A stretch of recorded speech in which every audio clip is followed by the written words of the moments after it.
So how do you break through with weight loss and lose your first 20 pounds on a plant-based diet? In this short video, I'd like to share with you what I suppose is my plant-based trifecta, for want of a less cliche and cheesy way of putting it. Basically my three-pronged approach that all plant-based weight loss beginners must consider. Let's dive in.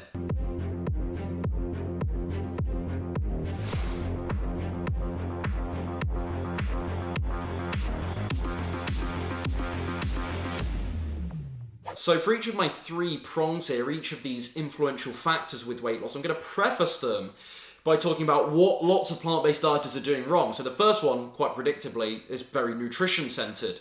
So many vegans and plant-based dieters think that just eating plants is going to cut it. I cannot tell you how many Instagram DMs I get every single day along the lines of, Rye, I've gone plant-based, I'm eating whole foods plant-based, but the weight's not budging, what's going on? I understand the sentiment there, because lots of people do just lose weight adding more plant foods into their diet. But my initial response is, okay, which plants are you actually eating then and how much? Because whilst that definition plant-based, or even more specifically whole foods plant-based, it's a pretty niche definition. Like, I've got a rough idea of what you mean. I can guess from experience what you mean. But I do think lots of people need more of a system that takes into account which plant foods are the most effective for weight loss, rather than just sort of generally eating lots of plants. I think that's a bit of a vague approach.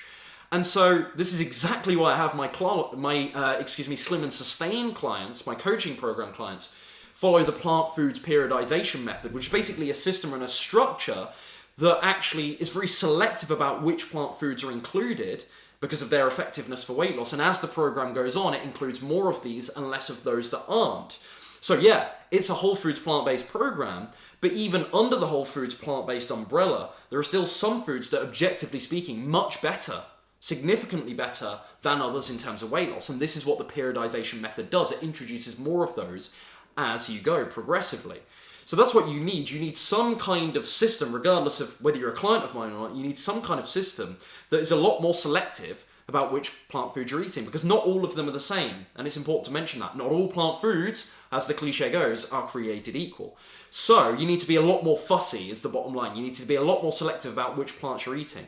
My advice, jump on Google right now, here's the actionable step, and just type in plant-based calorie chart or plant-based calorie density pyramid.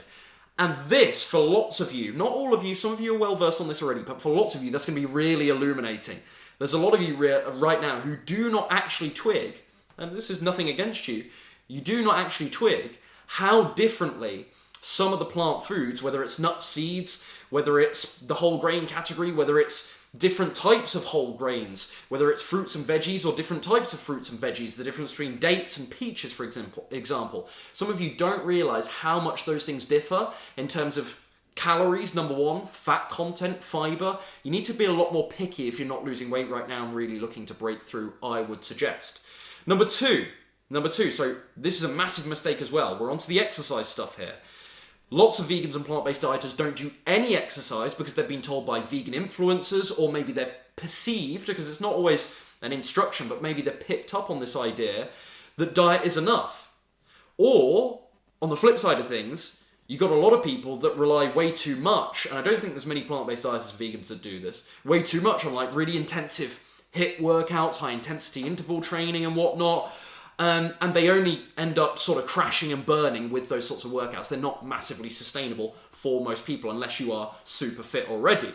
But certainly for beginners, as it pertains to losing your first 20 pounds, those seem to be the two camps. The people that aren't doing enough exercise and the people that are probably doing too much, or at least too much in terms of the intensity, not necessarily the frequency. So there is definitely a middle ground. I know it's super cliche, but there is definitely a middle ground to find on this, and this is why I love steady state training, and this is why, again, all of my Slim and Sustain clients, they get a steady state training program which is built around low to medium intensity exercises. Why?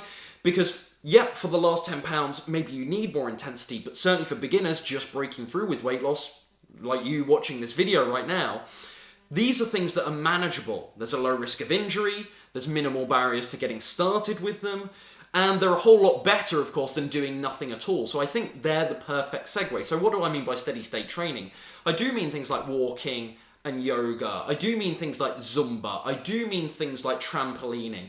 I do mean things like running, but light running. I do mean jumping in the pool and doing a couple of lengths, maybe more than a couple of lengths here and there. Cycling at a moderate intensity. Nothing too wild, not any of these HIIT workouts. You can do these things once in a while if you want to. A bit of lightweight training, okay? Steady state training is essentially beautiful because it has minimal barriers to entry, if that makes sense. Ideal for beginners. And that's why it's the second core component of my Slim and Sustain program. So my encouragement to you right now, if you're a vegan or plant-based dieter doing no exercise because you've been led to believe, or you've read into things, because it's not always the influencer's fault or the medical doctor's fault. Sometimes people it's their perception that they don't need to do that much exercise because the nutrition is so important. In no other, dietary camp, like keto dieters, plant-based dieters, keto dieters, paleo dieters and whatnot, in none of those other sort of nutrition camps, if you will, because it does seem to be quite tribal with this stuff nowadays, do people undervalue exercise like vegans and plant-based dieters do. I think lots of vegans and plant-based dieters are right in their belief that nutrition is what matters most of all. That's my belief, absolutely, so not to contradict that. But lots of vegans and plant-based dieters also undervalue exercise. So do some, if you're not already, and start with the steady state stuff rather than setting the bar really high with lots of these extreme workouts. Question is, what can you actually adhere to? Sit down now and write out an exercise program for the next 7 days. But make sure it's realistic. You want it to be a little bit challenging. I don't want it to be a total cop-out with just a little bit of walking, if that's what you already do. Push yourself, but think about what you can actually adhere to over long term here. You don't need to be that fussy, like you do with the nutrition, for instance, but you don't need to be that fussy with the workouts when you're just getting started. At the more advanced stages of weight loss, that's when you do need to push it. But certainly for a beginner, just get going with some of these low to medium intensity exercise. That's my suggestion. And finally, number 3 here, folks, you probably guessed it. This is mindset related, but the big mistake that lots of vegans and plant-based dieters make on this is that they think very surface level. And by the way, this goes across the board. So on this one, it's not just vegans and plant-based dieters, but weight loss hopefuls in general seem to think on a surface level. They seem to think, okay, it's about the tactics, it's about the nutrition protocols, it's about the exercise plan. And I agree with that. But that's all that many weight loss hopefuls worry about. And it's not the full picture, it's not the full story. And that's exactly why the final pillar of my coaching program is the mental and emotional rewiring stuff, as many of you know. It's so key.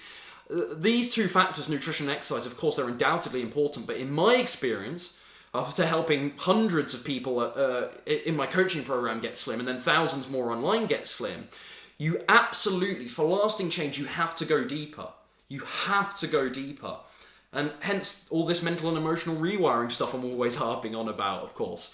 And that's why, with the help of various assignments and worksheets and lectures and coaching calls, that's why I get my Slim and Sustain clients to dive very deep into their psyche, very deep into their mental and emotional vulnerabilities or blind spots, and face those barriers, to health and weight mastery.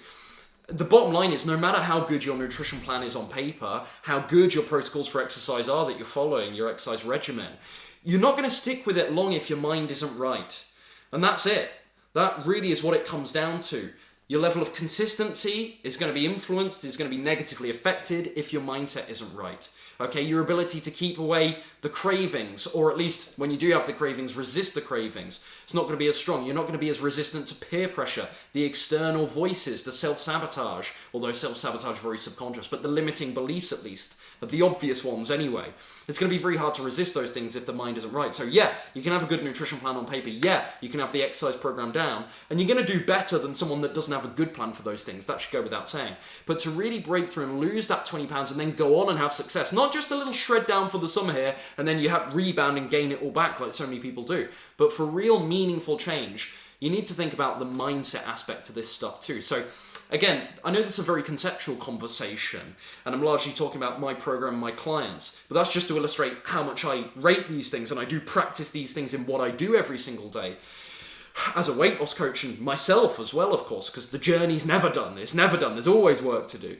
But I've totally lost my train of thought, folks, but this is very conceptual. But in terms of actionable advice, sit down, take a couple of minutes now, turn off the phones, turn off the screens, sit down and try and start writing out all of the things that are holding you back from a mindset perspective. Is it perhaps other people and their negative voices getting in your head? Is it comparison making? Is it maybe a really bad relationship with the scales where sometimes you step on the scale and you really overreact and it looks like it's bad and the scale's gone up and then you go and have chocolate cake anyway? Do you think that's an appropriate answer? Even if the scale is right, which often it's not, but even if the scale is indicative of your progress and it is right on that particular reading, do you think going and having some vegan Ben & Jerry's ice cream is really the best answer to that? Of course not. So maybe take 5 minutes here, quiet, peace out, in a bit of a dark room, and just sit. That's maybe too excessive, but you get what I mean here. You need it to be calm and still, and sit down and write out on a piece of paper all the things that are holding your mindset back from weight loss success. I think that's a good actionable step to take. Again, you then have to go and do something about it, but I think that's the first place to start. So that's my 3-pronged approach, folks, and this is why the 3 pillars of my coaching program follow up with these things. So you need to be, number 1, very selective and fussy, just as a reminder about which plant food you're eating, rather than just thinking, I'm going to eat plants, just eat plants, add more plants into your diet. It's like, okay, what plants? How does that feature in your meals? How are your meals then made up? Maybe in time start thinking about things like macronutrient ratios. Again, I don't want to make it too confusing. You're a beginner, so you don't need to go that in depth. But looking at things like a calorie density chart, for example, as I told you to, as I suggested, that can be really, really helpful. 2, don't do zero exercise and don't go crazy with really, really intense exercise. As a beginner, as somebody just breaking through, both of those things are a mistake. There is a middle ground. Lots of low to medium intensity exercise. When I say lots, you don't need to do crazy amounts, but definitely consistently, a couple of sessions over the course of a week to get you started. Very, very wise indeed. And third, of course, think about mindset. Thinking about your mental and emotional barriers to weight loss, that's going to be huge. And that's why, again, those 3 things are the 3 cornerstones of my coaching program. I really am practicing what I preach here, to say the least. So, if any of you are looking to get serious here and have some extreme accountability and you would like some more help with weight loss, you can apply to learn more, register your interest for the Vegan Slim and Sustain coaching program to work one-on-one with me down below. I'll put the link there, fill out the application, and I'll chat to you about it very soon. And we'll figure out together if you're a good fit for that program, and I'll give you all the information for it there. Aside from that, thank you very much for your time today, folks. Hope you got some actionable tips from this. See you soon.